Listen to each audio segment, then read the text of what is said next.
6 million years after the dinosaurs went extinct, something new took over as the biggest predator on Earth. It wasn't a mammal, it wasn't feathered, it was a snake, and it was longer than a school bus. For over a decade, scientists thought they'd firmly settled which one held the record for biggest snake ever. Then, in 2024, that got a lot more complicated. The story starts in 2009 in the Cerrejón coal mine in Colombia, one of the largest open-pit mines in the world and, unexpectedly, a window into a 58-million-year-old rainforest.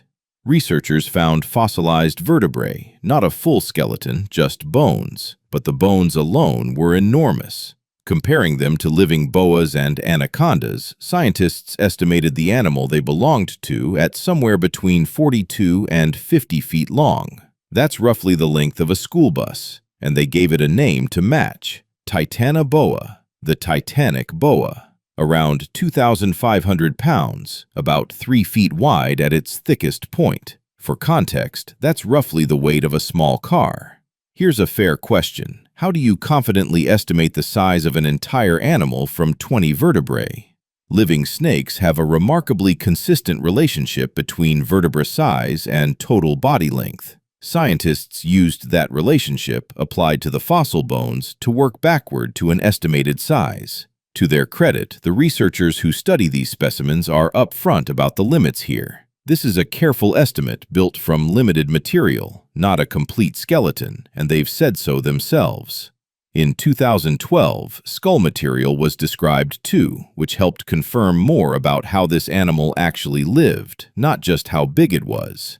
Titanoboa almost certainly hunted the way modern green anacondas do, and for the same physical reason. On land, a body that heavy would have crushed its own internal organs under its weight. In water, the water itself supports that mass, so it almost certainly spent most of its life submerged.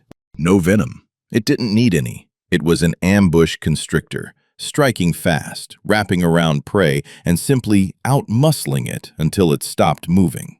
And it had plenty to choose from. The same fossil site turned up turtles the size of dining tables and crocodile relatives over 13 feet long, giant prey for a giant predator.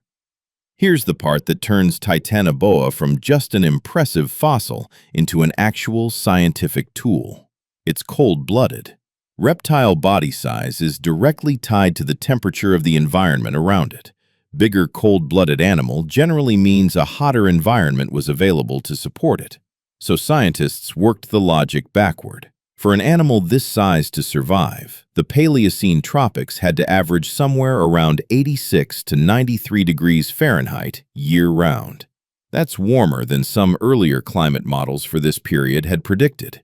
A single ancient snake ended up quietly rewriting part of our understanding of prehistoric climate. For 15 years, Titanoboa's claim to largest snake ever went essentially unchallenged. Then, in 2024, researchers in India described a different ancient snake, Vasuki indicus, also estimated at up to roughly 50 feet long, also built from incomplete vertebral remains. Scientists are still actively debating which one actually deserves the title. And honestly, with both estimates built from partial skeletons rather than complete ones, it may stay unsettled for a while. Whichever one technically wins, the bigger point stands either way. For a real, documented stretch of Earth's history, the apex predator wasn't a mammal, wasn't a bird, and wasn't anything remotely like what came before or after. It was an enormous, patient, ambushing snake, built by a climate hotter than almost anything alive today could survive in. Titanoboa didn't just fill the gap dinosaurs left behind. For a while, it defined it. That's your OHpedia for today. If this made you go, "Huh, I never knew that," share it with someone whose brain you like.